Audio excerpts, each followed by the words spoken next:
Hello everybody, ladies and gentlemen. My name is Antti Lilleberg and I will be giving you a short presentation about pipette calibration. Why is pipette calibration important? If you work with pipettes doing any liquid handling, or if you work in a laboratory environment using good laboratory practice guidelines, or your laboratory has an ISO serious quality system, you must be aware of the accuracy and precision of your pipettes, and also the pipettes you are using must be maintained and calibrated according to the manufacturer's instructions. With pipettes, this means they must be calibrated annually or more often, for example every 6 or 3 months. Pipette calibration can be done by yourself, or you can use an external service provider like Sartorius. I will now give a brief presentation about the equipment, the procedures, and any possible issues with pipette calibration. For pipette calibration, you need some basic tools like a balance. This is very important. A balance should be at least 5 decimals or 6 decimals for very small volume pipettes. The balance should have at least a draft shield or an evaporation trap, preferably, that keeps the humidity in the weighing area as high as possible to eliminate any evaporation from the water you are pipetting in the balance. Besides the balance, you will need a temperature meter, because you need to know the temperature inside the measurement area and the temperature of the water you are pipetting, and also you need to know the air pressure in the calibration area. You will need distilled water, and the quality of the water is very important for best results in pipette calibration. You will need pipette tips, preferably the manufacturer's original tips, because they always give the best accuracy possible for your pipette calibration results. You will need a table, preferably a good sturdy table designed for analytical balances to eliminate any vibration that could affect the balance. Also, the room and the environment you are working in should have a stable temperature and should be draw-free, so there should be no flow of air through the room. So this is the basic environment and equipment you need for pipette calibration. Now I will explain to you what are other important factors in pipette calibration. Hold the pipette in your hand, either left or right-handed, whichever is your stronger hand. Pick up the pipette tips. You do not need to twist when picking up the tips.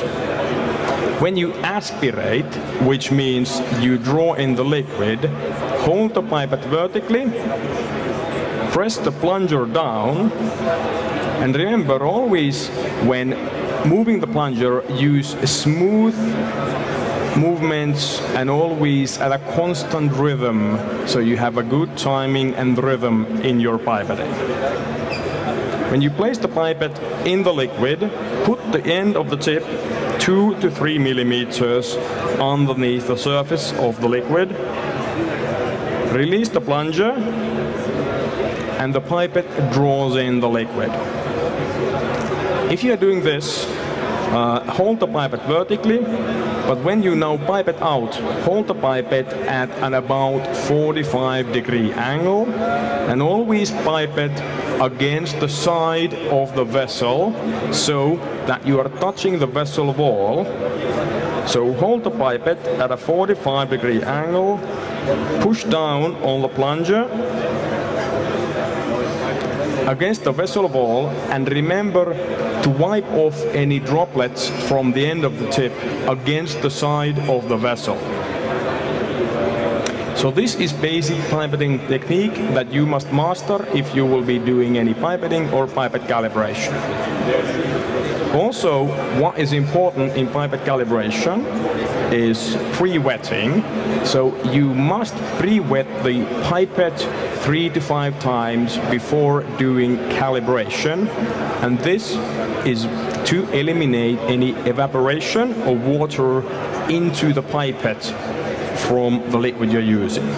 So I will now pre-wet the tip 5 times, pipetting against the side of the vessel.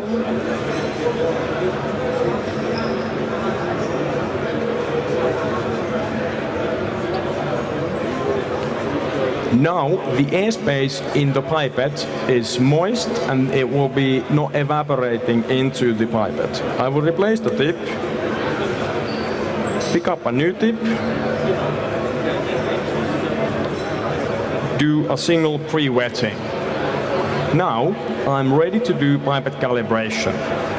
Pipette calibration is done by pipetting liquid 3 to 10 measurements or droplets on the balance at 1 to 3 volumes, and from these measurements we can calculate the accuracy and precision of the pipetting results.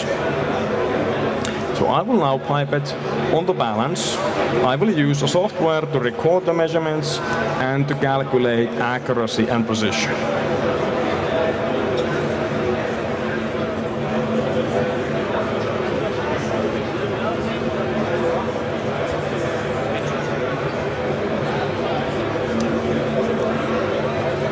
One measurement.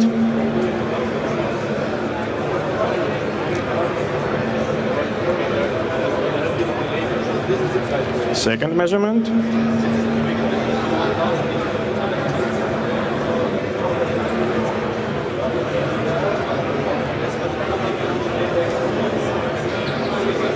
Third measurement.